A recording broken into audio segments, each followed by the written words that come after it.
Teknologi dalam artian lain memiliki banyak penafsiran, dari sekedar peranti keras seperti komputer, pemutar MP3 dan seterusnya, hingga cara yang sistematis dalam menyelesaikan masalah. Tadi sudah disampaikan, teknologi berasal dari bahasa Yunani teknologia. Di sini teknik arti lainnya adalah kemampuan, dan logia artinya ungkapan, atau ada yang menyebut juga ilmu, ya. Teknologi berkaitan dengan pemanfaatan dan pengetahuan tentang perkakas dan keterampilan, ini menurut Wikipedia. Kemudian prinsip teknologi ramah lingkungan harus memperhatikan pelestarian lingkungan, tidak menghasilkan limbah yang berbahaya, menggunakan sumber daya yang dapat diperbaharui. Inilah pentingnya teknologi yang ramah lingkungan, dan aplikasinya bisa berbagai bidang, di bidang energi, industri, dan sebagainya. Nah, perkembangan teknologi itu dimulai dari zaman batu, zaman pra-aksara atau sebelum ada tulisan menurut teknologi. Kemudian zaman batu berkembang, sudah mulai dibentuk batu tadi dari hanya untuk membela diri menjadi dibentuk bangunan, ya.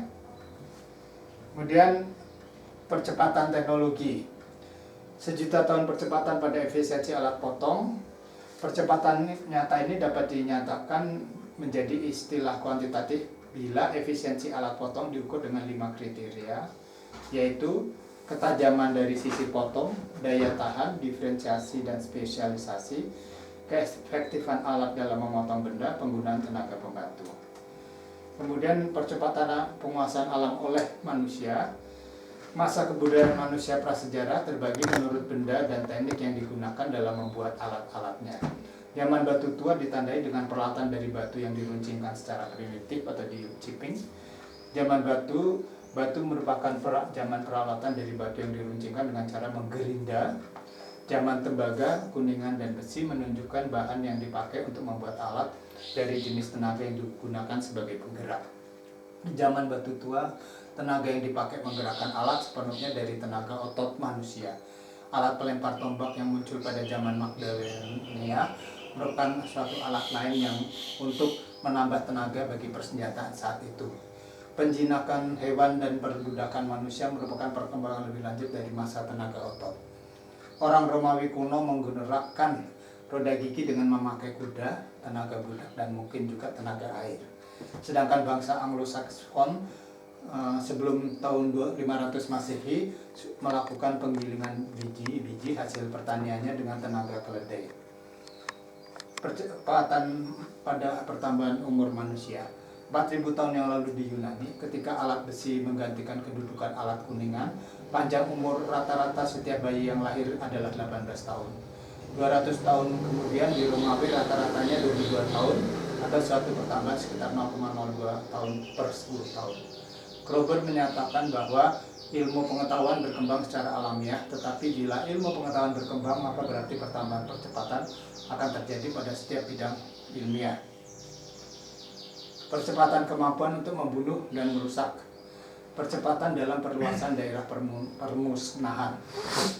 Ukuran kuantitas yang paling cocok untuk kemampuan merusak dapat dilihat sejak zaman prasejarah.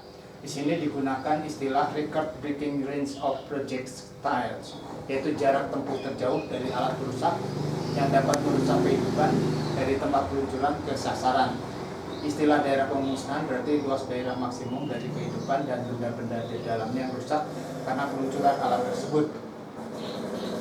Percepatan perkembangan pada alat bidik, di samping jarak kemampuan dari peluncur peluru untuk merusak, masih ada segi lainnya. Efektivitas dari peluncuran tersebut dapat diukur dengan faktor-faktor jarak tempuh dan luas daerah pemusnahannya, ketelitian untuk mengenai sasaran, banyaknya dalam berat peluru yang dapat dibawa dan ditembakkan pada suatu sasaran dalam waktu tertentu, daya pemusnahan per ton peluru, kecepatan dan faktor lain untuk mengatasi intersepsi.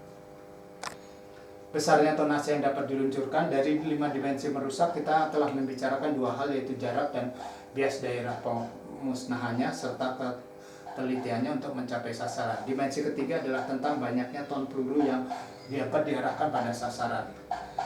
Perkembangan dari daya bunuh peledak. Dimensi keempat dari perusakan adalah daya pemusnahan dari setiap ton peledak. Sudah tentu maksudnya untuk membunuh dan menghancurkan. Jauh sebelum dunia ketentaraan mengenal TNT, ahli kimia telah mengembangkan jenis peledak seperti air aksapulminate tahun 1800, kapas 100 tahun 1838, gelatin 200 tahun 1875. Bahan ini mengungguli bahan peledak yang pernah dibuat sebelumnya. Perang radiologi kimia bahan bakteri, atau mungkin ini corona termasuk perang bakteri, ya. Yang masih dekat dengan kemajuan pada bom atom dan hidrogen adalah pengembangan debu radioaktif yang telah memperlihatkan kemampuan dari bomnya sendiri. Bahkan bom kobalt hipotesis merupakan sejenis radioaktif yang mampu memusnahkan segenap kehidupan dunia ini.